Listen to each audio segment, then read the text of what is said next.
Par la force des événements qui ont jalonné sa vie, Jacques Muller, fils de sidérurgiste et ancien journaliste au Républicain Lorrain, est aujourd'hui devenu poète. Devenu poète, je crois qu'on ne le devient pas, on l'est profondément au fond de soi-même. Et puis il faut avoir à un moment donné l'opportunité de s'exprimer. Il faut être, je crois, enfin, réaliser une mise en œuvre des émotions que l'on peut éprouver dans la vie, toutes sortes d'émotions, et puis les traduire dans l'amour de la langue qu'on peut avoir à ce moment-là, si vous voulez.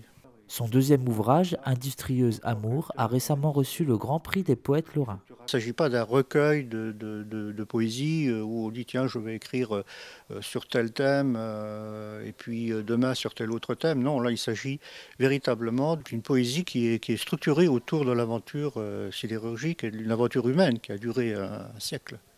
Tout dans cet ouvrage avait de quoi raviver les souvenirs à l'occasion d'une rencontre organisée par la médiathèque. Composé principalement de membres de l'association Arcal, ce petit cercle de poètes a pu apprécier les lectures de l'auteur, mais également celles de Madame Weber, poète à 16 heures. Peu importe le nombre, je préfère m'adresser à un petit cercle vraiment motivé qui aime la poésie plutôt que devant un aéropage je sais pas, de plusieurs centaines de personnes. Ça devient une conférence. Je trouve que c'est quelque chose. Le cadre intime est tout à fait propice à ce genre d'événements culturels, quoi. Partage de lecture et partage d'expérience, c'est tout naturellement autour d'un verre de l'amitié que le cercle a fini cette soirée poétique pour les uns et initiatique pour les autres.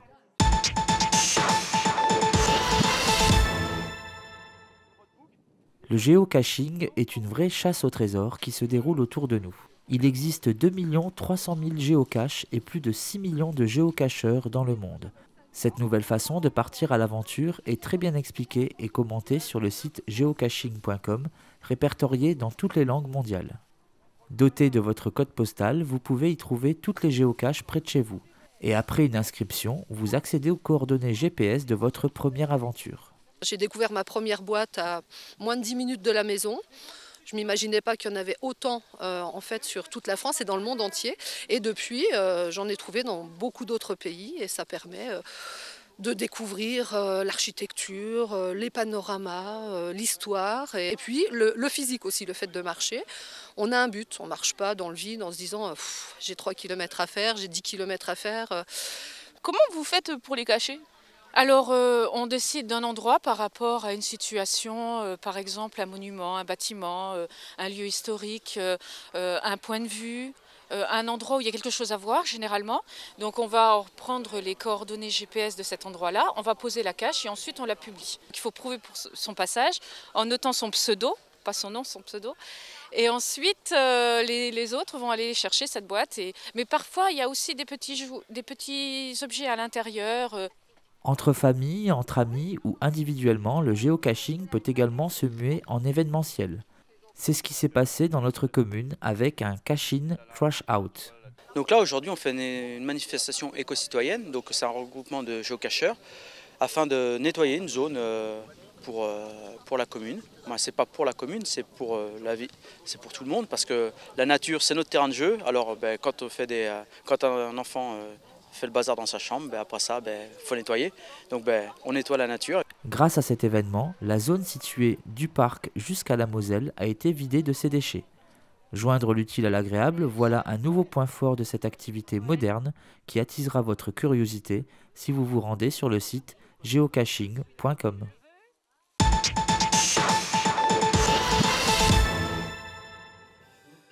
C'est devant une salle peu remplie que le groupe Jazz From Hell s'est produit à l'espace culturel Victor Hugo. Jazz From Hell, c'était la rencontre entre le jazz et le rock, entre un petit peu le côté calme et puis le côté un peu plus agressif des morceaux. Voilà, Jazz From Hell, le jazz de l'enfer, un jazz un petit peu déséquilibré, désorienté, un petit peu inhabituel. On a des influences jazz, bien sûr. On a des influences rock, metal, funk, etc. Et en fait, chacun amène ses idées. Quand il y a une énergie, quand il y a une fibre, quand il y a la molécule, quand il se passe un truc, quand il y a une alchimie qui prend, eh ben, on garde le truc, on le travaille, on développe le thème, ça donne un morceau, voilà, tout simplement. Aujourd'hui, c'était le dernier concert de Jazz From Hell, en fait, puisque l'équipe initiale de Jazz From Hell n'existe plus pour diverses raisons. Et donc maintenant, Jazz From Hell, le projet s'arrête et on va repartir avec mes 3 acolytes sur un autre projet. Je ne sais pas le nom, je ne sais pas quel style ça aura, mais en tout cas on repart sur quelque chose de neuf. En effet, le groupe s'est présenté avec un nouveau bassiste et une chanteuse qui, artistiquement parlant, essayent d'apporter un nouveau souffle au groupe. J'ai plutôt écrit mes textes par rapport à la musique qu'il y avait en instrumental. Et voilà, et puis je les ai écrits avec mon cœur, et c'est le principal. Et quand je chante avec mon cœur et je m'amuse. Et c'est pour ça que je suis là, et pour donner du plaisir aux spectateurs. Changement de style, changement de son et peut-être changement de nom, mais toujours avec la passion commune pour la musique. Nous devrions donc très vite retrouver les protagonistes de son concert sur les scènes. La musique, c'est une passion, c'est ce qui nous fait respirer. Donc c'est toujours des moments uniques, la plupart du temps des bons moments, des fois des mauvais moments, mais qui finissent par faire des bons souvenirs quand même. Donc ce qu'on ressent, c'est toujours le plaisir d'être ensemble, le plaisir de partager. Jouer de la musique, c'est beaucoup de travail malgré tout, et donc c'est un petit peu comme celui qui est sportif et qui s'entraîne toute la semaine pour faire le match du dimanche. Voilà, donc quand on joue, c'est le match du dimanche, c'est ça.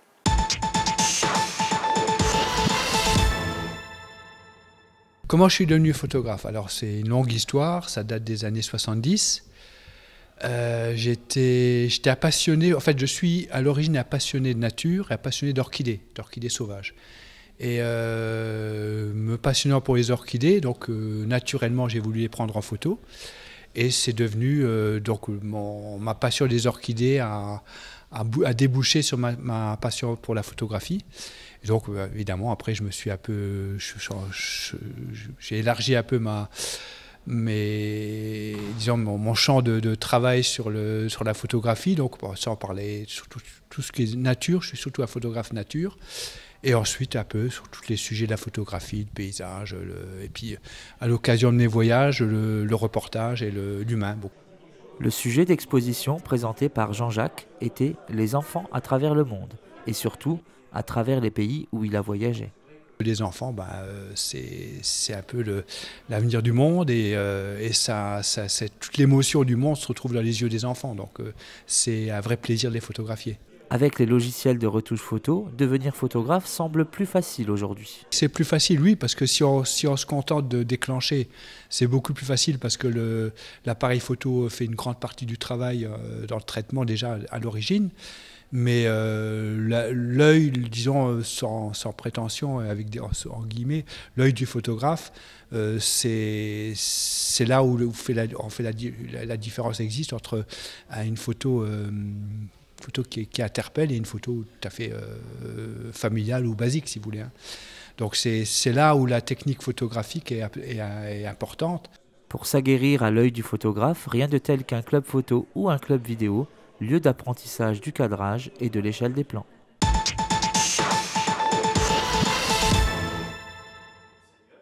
Catonis Villa, c'est une bande de découvreurs qui cherchent sans cesse à reconstituer l'histoire de notre commune. En cherchant des renseignements sur les châteaux et sur les châteaux forts de Cattenom, on est tombé sur ce plan, sur l'ancien lit de la Moselle, et on a pu reconstituer tout le XVIIIe siècle à Cattenom. À force de chiner et de brocanter, l'association se trouve aujourd'hui confrontée à un manque de volume de stockage. On a pensé effectivement lors de la réhabilitation de la maison Saint-Joseph, mais pour le moment on a peut-être une solution dans l'immédiat. Nous allons libérer les ateliers, enfin ce qu'il y a au niveau des ateliers près du cimetière, et puis je pense que là on pourra temporairement leur apporter une solution. Outre la reconduction des visites guidées de notre commune lors des Journées du patrimoine, un autre chantier événementiel se prépare pour 2014.